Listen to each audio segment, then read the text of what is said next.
àwọn tí wọ́n lọ́jọ́ ìbí ṣe pàtàkì ó ṣe kókó tí wọn kì í fi ṣeré ṣàwàdà borí bá ti tú kádùn tó jẹ́ pé gbogbo ìgbà ni wọ́n ń mú bí ọdún ní ṣíṣe ó lóhun tí wọ́n rí bí ò tiẹ̀ yẹ nìkan kan ká bá wọn dúpẹ́ ń ló yẹ.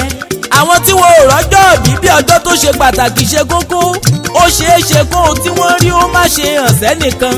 àmọ̀ràn mi ni kí wọ́n wá nǹkan fìdílé kí wọ́n farabalẹ̀ wá gbóhùn ẹnu mi bóyá wọ́n á lè rọ́gbọ́n kọ́ sí nípa pàtàkì ọjọ́ ìbí àtòhun tó yẹ kí wọ́n máa fi ṣe lókè èèpẹ̀.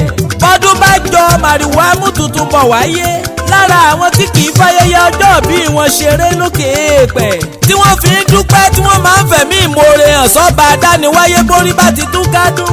ọ̀kan pàtàkì ní Mrs. Alade Funmilayo Patricia aya Olúsànyà jẹ́ aláṣẹ àtolùdarí FUMSY catering services olóúnjẹ àdídùn lóde àríyá gbogbo kì í fọwọ́ yọpẹrẹ mọ́jọ́ tá a gbé bíi lọ́mọ. ọdún èyí ti tún jọ gbogbo aláyọ̀ ènìyàn pátápátá ẹ bá mi ká lọ. ìpàdé ìdílé Mrs. Funmilayo Ládó Èkìtì.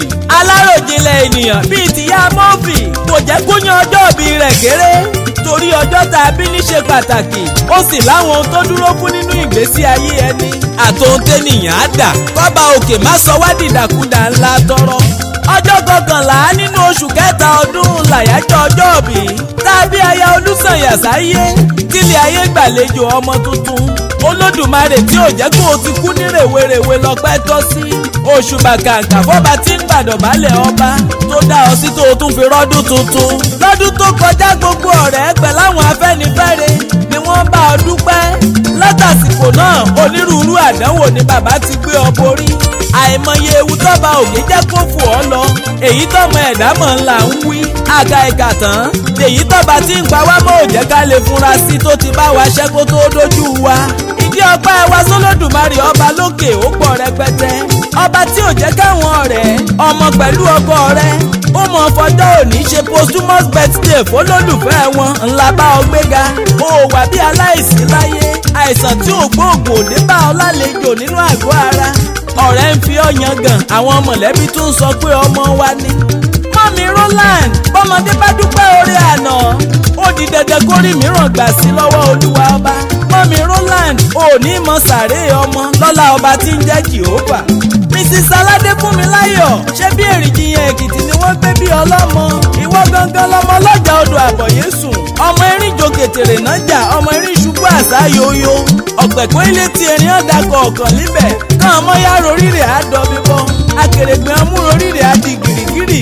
onídé tí erin mú odò òkèlè erin ṣàn sí lọ́hàn. ọmọ ológun lóko bà lẹ́ o. ọmọ ẹlẹ́bìrẹ́ jòkó mọ̀sùn. ọmọ lílẹ̀ etí àṣà ọ̀kọ̀ọ̀kọ̀ tún ṣe. oníbà ti ṣe méjì níbẹ̀ kẹ́ wẹ́rẹ́ etí àṣà ẹ lọ. ọmọ ẹlẹ́rẹ̀jìnrìn amọ̀nà mẹ́fà ìwọ gangan lọmọ ẹlẹ́rẹ̀jìnrìn amọ̀nà yẹ́yẹ́yẹ́. ẹ̀ta rẹ̀ ti rá ayé ẹ̀ta rẹ̀ tèrò àbọ̀ ọjà òkú oríire. ọdọọdún ní sẹ́pọ̀n rúwé ọdọọdún lèrú wá ń wà. ọdún kan ò ní jọ ká má rọmọ obì lórí àtẹ. Mrs. Alade Patricia Funmilayo aya Olúsànyà ọba òkè tó mú ọmọ ọdún yìí kò ní í ṣe láṣẹ mọ fún ọ. orí jẹ́ kó o pẹ́ láyé kánrin kése kó o fọwọ́ pawú fèrè kìjọ bíi.